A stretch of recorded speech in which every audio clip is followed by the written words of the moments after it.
Shalom, perkenalkan nama saya Kesia Pengantung NIM 2003020114. Pada saat ini saya akan memaparkan materi mengenai patologi sosial. Yang pertama mengenai pengertian patologi sosial. Patologi sosial merupakan ilmu yang mempelajari tentang penyimpangan dan gangguan dalam kehidupan sosial masyarakat. Masalah sosial dan disorganisasi sosial. Apa yang dimaksud dengan masalah sosial? Masalah sosial adalah situasi atau kondisi di dalam masyarakat yang memerlukan perhatian dan penyelesaian. Bapak dari patologi sosial adalah Emil Durkheim. Selanjutnya kita masuk pada faktor yang mempengaruhi patologi sosial. Faktor ekonomi yang dapat mempengaruhi patologi sosial adalah ketimpangan ekonomi. Interaksi dan partisipasi patologi sosial. Mengapa partisipasi masyarakat penting dalam penanganan patologi sosial? Karena untuk memahami akar permasalahan dan mencari solusi yang efektif. Berbicara tentang patologi sosial yaitu penyakit sosial. Penyakit sosial adalah istilah yang digunakan untuk menggambarkan gangguan dan penyimpangan dalam masyarakat. Di dalam patologi sosial ada deviasi. Deviasi merujuk pada perilaku atau tindakan yang menyimpang dari norma-norma sosial yang berlaku. Dan diferensiasi. Diferensiasi adalah proses pembagian masyarakat menjadi lapisan sosial yang berbeda berdasarkan status, peran, dan prestasi individu. Ada tingkah laku normal dan juga abnormal. Tingkah laku normal adalah tingkah laku yang sesuai dengan norma sosial yang berlaku dalam suatu masyarakat. Tingkah laku abnormal adalah tingkah laku yang menyimpang dari norma-norma sosial yang berlaku. Teori patologi sosial berpendapat bahwa patologi sosial terjadi akibat ketidakseimbangan dan disfungsi dalam suatu masyarakat. Teori interaksi menekankan pentingnya interaksi antara individu dan lingkungan sosial dalam membentuk perilaku sosial. Individu sosiopatik ditandai dengan kurangnya empati dan rasa bersalah terhadap orang lain serta kecenderungan untuk melanggar norma-norma sosial. Teori cultural lag menyatakan bahwa perkembangan teknologi dan budaya tidak selalu sejalan dalam masyarakat. Cultural lag terjadi ketika perubahan materi lebih cepat daripada perubahan nilai dalam suatu masyarakat. Pendekatan yang dapat digunakan dalam menangani individu sosiopatik. Pendekatan yang dapat digunakan yaitu meliputi pendekatan rehabilitasi sosial, pendekatan hukum dan keadilan, dan pendekatan kesehatan mental. Pendekatan rehabilitasi sosial fokus pada membantu individu sosiopatik untuk berubah dan berfungsi secara sosial. Pendekatan hukum dan keadilan menekankan pada pertanggungjawaban individu atas perilaku menyimpang mereka. Sedangkan pendekatan kesehatan mental memperhatikan aspek psikologis dan pengobatan untuk membantu individu mengatasi gangguan mereka. Apa saja faktor-faktor yang dapat menjadi pendorong terjadinya disorganisasi sosial dalam suatu masyarakat? Beberapa faktor pendorong disorganisasi sosial antara lain kemiskinan yang meluas, ketimpangan ekonomi yang besar, perubahan sosial yang cepat, ketidakstabilan politik, kerentanan terhadap pengaruh negatif media, dan kurangnya akses terhadap pendidikan dan layanan sosial. Nah, faktor-faktor ini dapat mengganggu keseimbangan dan stabilitas sosial dalam masyarakat. Selanjutnya, konsep deviasi individu dalam patologi sosial. Deviasi individu merujuk pada perilaku atau tindakan yang menyimpang dari norma-norma sosial yang berlaku. Individu yang melakukan deviasi biasanya melanggar aturan, nilai, atau norma yang diterima oleh masyarakat. Deviasi individu dapat berkisar dari tindakan kriminal hingga perilaku yang dianggap tidak pantas atau tidak wajar dalam konteks sosial tertentu. Apa yang dimaksud dengan deviasi situasional? Deviasi situasional merujuk pada perilaku yang dianggap menyimpang dalam situasi tertentu, tetapi dapat diterima atau dimaklumi dalam situasi yang lain. Deviasi situasional menunjukkan bahwa norma dan nilai sosial bersifat relatif tergantung pada konteks atau situasi tempat perilaku terjadi.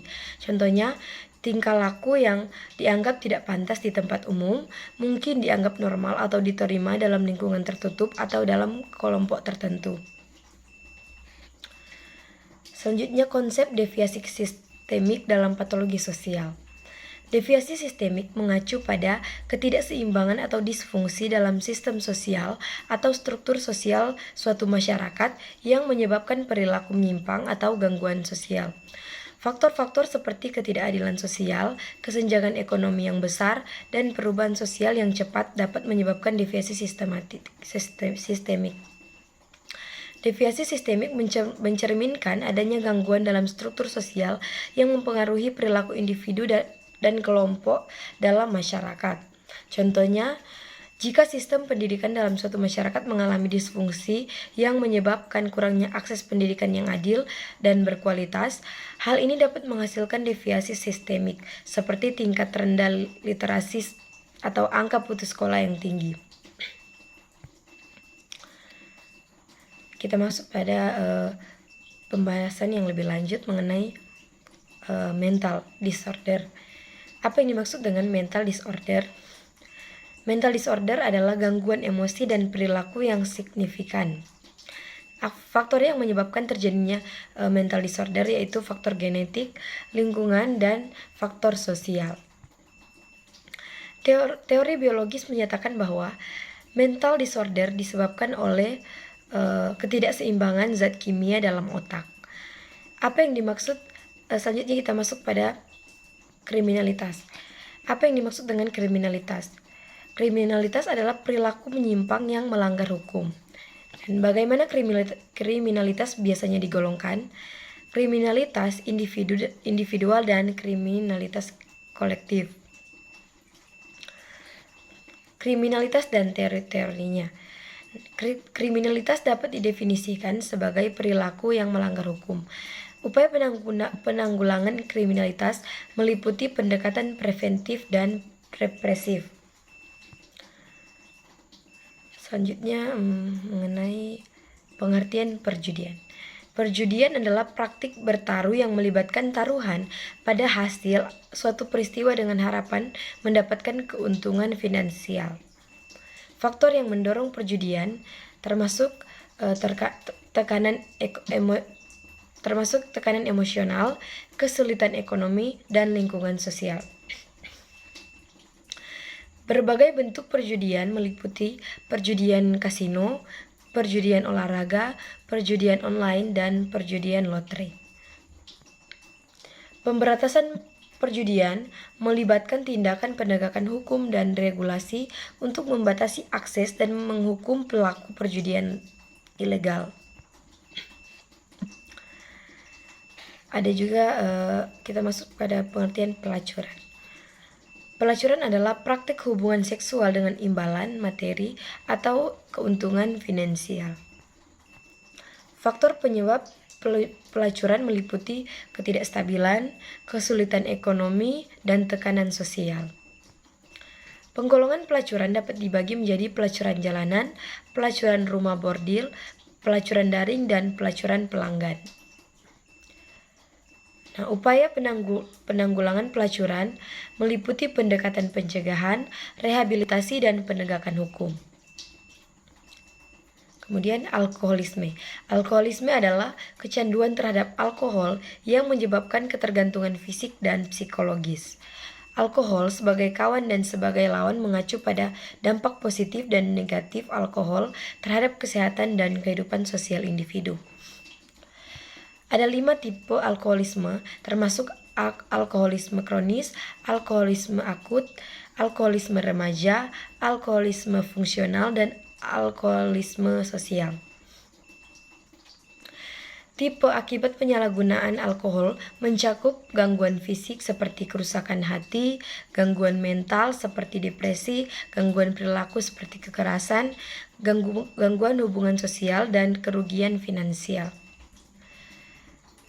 Selanjutnya, narkoba. Narkoba adalah zat-zat kimia atau obat-obatan terlarang yang memiliki efek psikoaktif dan dapat menyebabkan ketergantungan. Ada 5 jenis narkotika yang sering disalahgunakan dan dampaknya terhadap individu dan masyarakat. 5 jenis narkotika yang sering disalahgunakan adalah ganja, kokain, heroin, amfetamin, dan metamfetamin. Ganja dapat menyebabkan efek euforia, gangguan memori, dan kehilangan motivasi. Kokain dan heroin adalah narkotika yang sangat adiktif dan dapat menyebabkan gangguan fisik dan psikologis yang serius.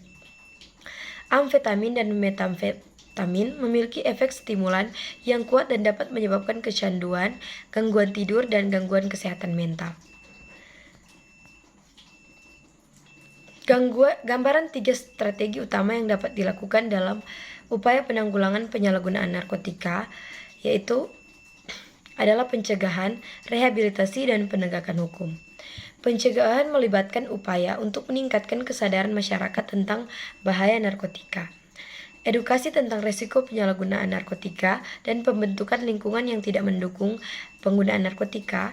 Rehabilitasi bertujuan untuk membantu individu yang tidak terjerat dalam penyalahgunaan narkotika untuk pulih dan kembali ke kehidupan yang sehat. Penegakan hukum melibatkan tindakan hukum terhadap produsen, pengedar, dan pengguna narkotika ilegal. Selanjutnya, kenakalan remaja dan faktor-faktor yang dapat menyebabkan kenakalan remaja. Kenakalan remaja mengacu pada perilaku menyimpang yang dilakukan oleh individu remaja seperti perilaku agresif, penyalahgunaan narkoba, pencurian, atau tawuran. Faktor-faktor yang dapat menyebabkan kenakalan remaja termasuk faktor lingkungan seperti lingkungan keluarga yang tidak stabil, pergaulan dengan teman sebaya yang delinkuent, dan kurangnya pengawasan orang tua. Faktor pendorong seperti tekanan sosial, kurangnya keterlibatan sekolah, dan kurangnya pemenuhan kebutuhan emosional juga dapat berkontribusi terhadap kenakalan remaja. Selanjutnya, korupsi. Korupsi dan mengapa korupsi dianggap sebagai masalah sosial yang serius. Korupsi dapat didefinisikan sebagai penyalahgunaan kekuasaan publik atau kedudukan yang diberikan kepada seseorang untuk keuntungan pribadi atau kelompok, dengan melanggar prinsip-prinsip integritas, transparansi, dan keadilan. Korupsi dianggap sebagai masalah sosial yang serius karena dampaknya yang merugikan masyarakat secara luas. Korupsi menghambat pembangunan ekonomi, mengurangi kepercayaan publik terhadap lembaga pemerintah, menciptakan ketidakadilan sosial, dan menghambat kesejahteraan umum. Yang terakhir, hubungan antara korupsi dan modernisasi dalam konteks patologi sosial. Korupsi dan modernisasi memiliki hubungan yang kompleks dalam konteks patologi sosial. Seiring dengan proses modernisasi, muncul kebutuhan akan birokrasi yang lebih kompleks, investasi yang lebih besar, dan pengelolaan sumber daya yang lebih efisien. Namun, modernisasi juga membawa tantangan baru seperti meningkatnya kompleksitas dalam sistem pemerintahan dan bisnis. Korupsi seringkali muncul sebagai respons terhadap perubahan-perubahan ini. Ketika struktur pemerintahan dan ekonomi modern tidak diimbangi dengan integritas, kesempatan untuk praktik korupsi